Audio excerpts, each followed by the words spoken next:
आज की सुबह और ये प्यारा बरसात भरा मौसम दोनों ही मेरे लिए एक सुनहरा मौका लेके आया है। मौका इसलिए क्योंकि मैंने चुना है आज के दिन को अवसर में बदलना। Hello everybody, welcome back to my channel and thank you so much for clicking this video. तो सुबह की शुरुआत फटाफट मैंने अपना मॉर्निंग रूटीन फिनिश करने के बाद में अपने पहले स्लॉट से कर ली है। और अगर आप मेरे रेगुलर व्यूअर हैं तो आपको पता ही होगा कि DSSB की प्रिपरेशन का ये मेरा सेकंड मंथ है। मेरे हर स्लॉट लगभग 3 घंटे के होते हैं और कोशिश करती हूँ 1 से 2 सब्जेक्ट कवर कर लूँ उसमें।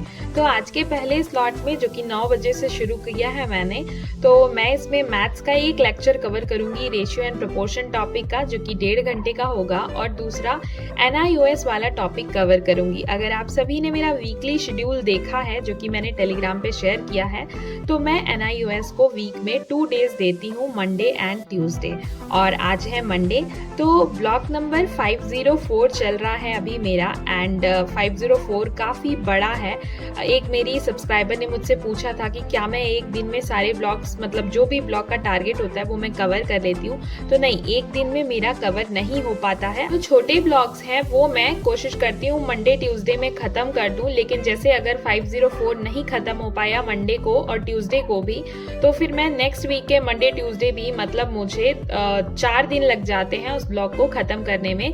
लेकिन अभी हमारे पास सफिशिएंट टाइम है, इसलिए मैं आराम से कर रही हूँ। साथ ही जो ब्लॉग्स कवर हो जाते हैं उन्हें रिवीजन करने में आपको ज़्यादा टाइम नहीं लगेगा। तो आज के ब्लॉग में जो इम्पोर्टेंट है आपका 504, वो 3 पार्ट्स में डिवाइडेड है, आप सभी को पता ही होगा अगर आपने किया है तो पहला वाला मैंने कवर किया है, जिसमें कि ये बताया गया है कि मैथमेटिक्स जो है वो हम लर्नर को, बच्चों को क्यों सिखा रहे हैं, मैथमेटिक्स का विजन क्या है। तो यही पार्ट मैंने कवर किया एंड मैथ्स का लेक्चर अटेंड किया। और उसके बाद फिर आज गुरु पूर्णिमा है, जैसा कि आप सभी को पता है, तो आज मुझे पूड़ियाँ खाने को मिली और मैंने किया अपना लंच। तो अभी 1 बज गए हैं और अभी शुरू करूँगी मैं अपना अगला स्लॉट, और मेरा लंच ब्रेक हो चुका है। तो स्टार्ट करते हैं। तो दूसरे स्लॉट में मैं कवर कर रही हूँ SST वाला पोर्शन, एंड SST और साइंस में आप लोग पूछते रहते हैं कि कैसे कवर कर रही हूँ मैं, तो मैं अल्टरनेट डे पे कवर करती हूँ। एक दिन सोशल पढ़ती हूँ तो नेक्स्ट डे साइंस वाला पोर्शन कवर करती हूँ। एंड सोशल में अभी ज्योग्राफी चल रही है, एंड इसके साथ ही जो JBT की वैकेंसीज आई हुई हैं उसके बारे में, और साथ ही BPSC का जो सिलेबस है, इन दोनों का सिलेबस हम DSSB से कैसे कोरिलेट करके अपनी प्रिपरेशन कर सकते हैं, इसको डिटेल में मैंने लास्ट में डिस्कस किया है। आज सारा सिलेबस मैंने नोट डाउन कर लिया, क्योंकि स्ट्रैटेजी जो है वो बहुत ज़्यादा ज़रूरी होती है किसी की भी प्रिपरेशन स्टार्ट करने से पहले, किसी भी एग्ज़ाम की प्रिपरेशन स्टार्ट करने से पहले तैयारी पूरी होनी चाहिए हमारे माइंड में। तो आज का व्लॉग जो है वो बहुत ज़्यादा इम्पॉर्टेंट है, एंड तक ज़रूर देखिएगा। एंड अभी जो ज्योग्राफी में आज सिंपली सर ने अर्थ की लोकेशन और ओरिजिन वगैरह वाला जो टॉपिक है, वो सर ने ज्योग्राफी एज अ डिसिप्लिन ये चीज़ पढ़ाई सर ने। एंड जैसा कि मैंने टू डू लिस्ट में शेयर किया था, शायद कुछ लोग समझ नहीं पा रहे थे, C11 C6 लिखा था, तो मतलब क्लास 11th का चैप्टर नंबर 6 है वो।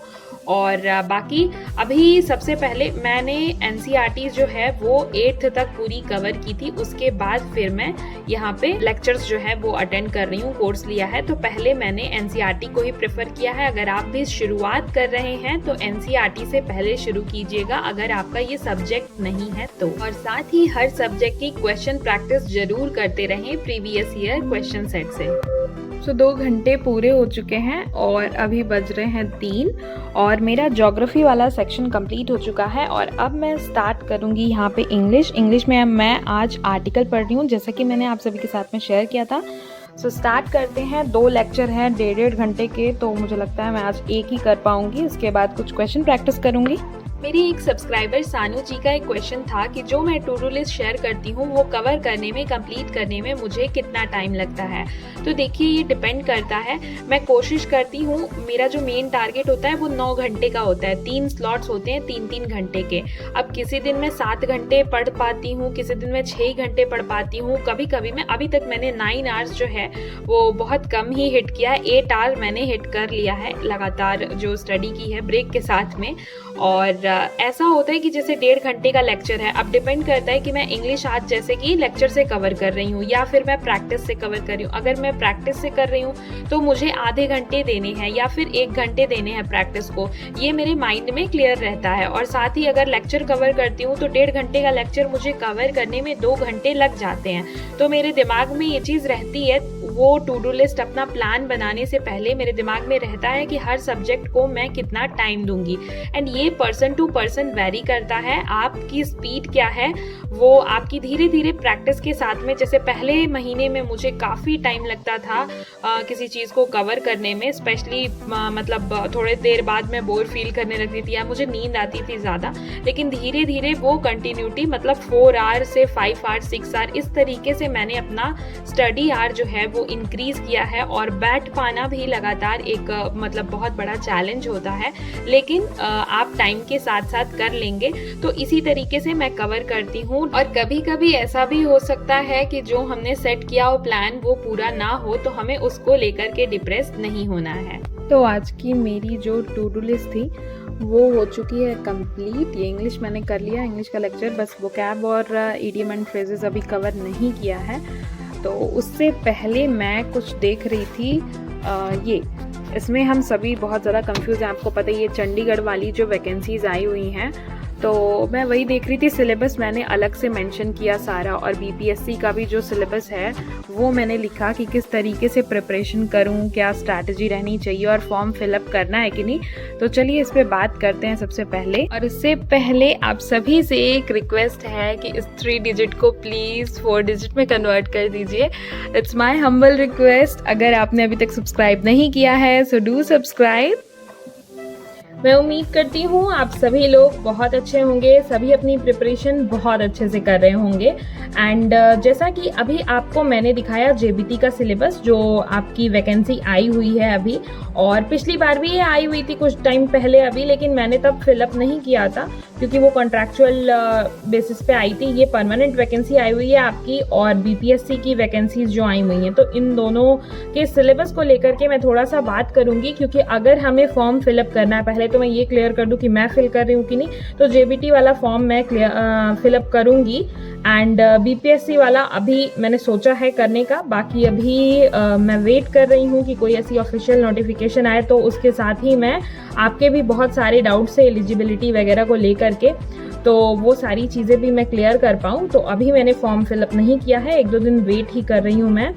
और अब बात कर लेते हैं कि क्या स्ट्रैटेजी रखें। DSSB की प्रिपरेशन हम कंटिन्यू कर रहे हैं, और किसी भी हाल में DSSB की प्रिपरेशन को आप ब्रेक मत दीजिएगा। और बाकी वैकेंसीज से अगर आप कंफ्यूज्ड हैं तो, क्योंकि वो ही हमारा मेन गोल है।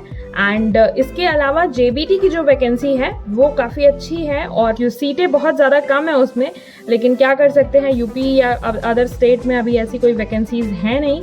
तो जो वैकेंसीज आ रही हैं ऑब्वियसली हम प्रिपरेशन अपनी ऐसी रखें कि वो हमें बाकी सब्जेक्ट सिमिलर हैं अगर, तो हमें वो बाकी एग्जाम्स में भी हेल्प दें। इस तरीके से आप पढ़ाई कीजिए।